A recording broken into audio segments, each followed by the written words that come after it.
Hi friends, நான் உங்க அன்மி freak வந்துட்டேன். நாம இப்ப சோலோ லெவலிங் சீசன் 5 எபிசோட் 2 பார்க்கலாம். போன எபிசோட் லாஸ்ட்ல அரைஸ்னு சொல்லி ஷேடோ மோனார் கிளம்பிருப்பாரு. அதுக்கப்புறம் என்ன நடக்க போகுதுன்ற ஒரே கியூரியஸா இருக்குல்ல. வாங்க நம்ம அதை இந்த எபிசோட்ல பார்க்கலாம். இந்த எபிசோட் ஸ்டார்டிங்ல சிஸ்டம்ல இருந்து வரிசையா ஸ்கிரீன் பாப்பப் ஆயிட்டே இருக்கு. அதுல முதல்ல the system will now be deleted வருது. அதுக்கப்புறம் any power limits on the player will now be removed வருது. அடடே பரவாயில்லையே, நம்ம ஹீரோக்கு எல்லா பவருமே லிமிட்டா இருந்தது, இப்போ அன்லிமிட்டடா மாற போகுதுங்க. அதுக்கப்புறம் கீழே மறுபடியும் வருது பாருங்க, no more limitation of the power, all commander rank shadow soldiers will regain the full power அப்படி வருது பாருங்க. எல்லா shadow soldierக்கும் full power வர போகுதுங்க. அடுத்து தாங்க ஒரு ஸ்கிரீன் பாப்பப் ஆகும் பாருங்க. இதுக்கு தானே நம்ம இவ்வளவு நாளா காத்துக்கிட்டு இருந்தோம். அப்படி ஒரு ஸ்கிரீன், அது என்ன வரும்னா the power of commander rank soldier increase has been restored அப்படி வரும் பாருங்க. இக்ரிஸ்க்கு ஃபுல் பவர் இப்பதாங்க வர போகுது. இக்ரிஸோட முழு பவர் என்னன்னு இதுல தான் தெரிய போகுது பாருங்க. அடுத்த ஸ்கிரீன் என்ன பாப்பப் ஆகுதுன்னா the ability of commander rank soldiers Beru have risen significantly. அவரோட கமாண்டர் பவர் கூட இன்னும் கொஞ்சம் பவர் ஏற போகுதுங்க பெருக்கு.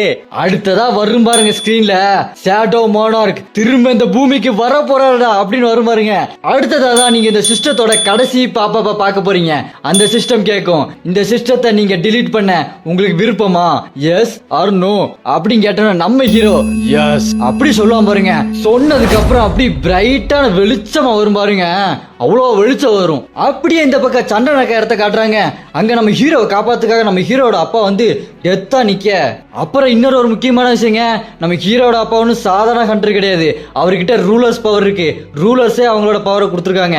அந்த அளவுக்கு ஓவர் பவர்ஃபுல்லான ஆளு தான். அதனாலதான் இந்த ரெண்டு மோனாருக்கு எதிர்த்து வந்து கெத்தா நிக்கிறாரு. இந்த இடத்துல வேற எந்த எஸ்ராங் ஹண்டர் வந்து நிக்க முடியாது, நேஷனல் லெவல் ஹண்டர் வந்து நிக்க முடியாது. சரி வாங்க கதைக்குள்ள போலாம். இங்க ஸ்டார்டிங்ல ஃப்ராஸ்ட் மோனாருக்கு பண்ணாட பையன் நம்ம ஹீரோட அப்பா பார்த்து கடுப்பாயிருவான். ஏன்னா இது நம்ம ஹீரோட அப்பா நமக்கு தெரியாது. அவன் என்ன நினைச்சிட்டு இருக்கான், இவன் வெறும் ரூலர்ஸ் பவர் இருக்க மனுஷன், இவன் காப்பாத்த வந்திருக்கான் அப்படின்னு நினைச்சிட்டு செம்ம டென்ஷன் ஆயிட்டு கத்த ஆரம்பிப்பான் பாருங்க. டேய் என்ன விளையாடுறியா, அவன் ரூலர்ஸ்க்கு எதிரி, மோனார்க்கு எல்லாருக்கும் எதிரி.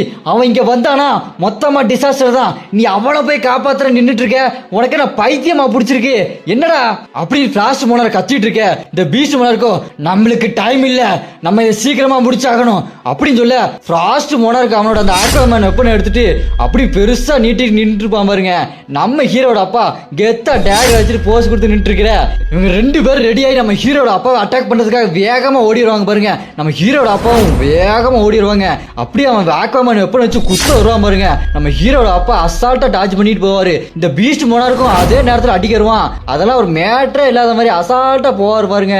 இவன் நம்ம மிரண்டுருவான் அந்த ஃபிளாஷ் மோனாருக்கு. யாரு அவன் என்னோட வெப்பனோட அட்டாக்கை இவ்வளவு அசால்ட்டா டாச் பண்ணிட்டு போயிட்டு இருக்கான் அப்படின்னு ஃபிளாஷ் மோனாருக்கு மிரண்டு போய் சொல்லிட்டு இருக்க.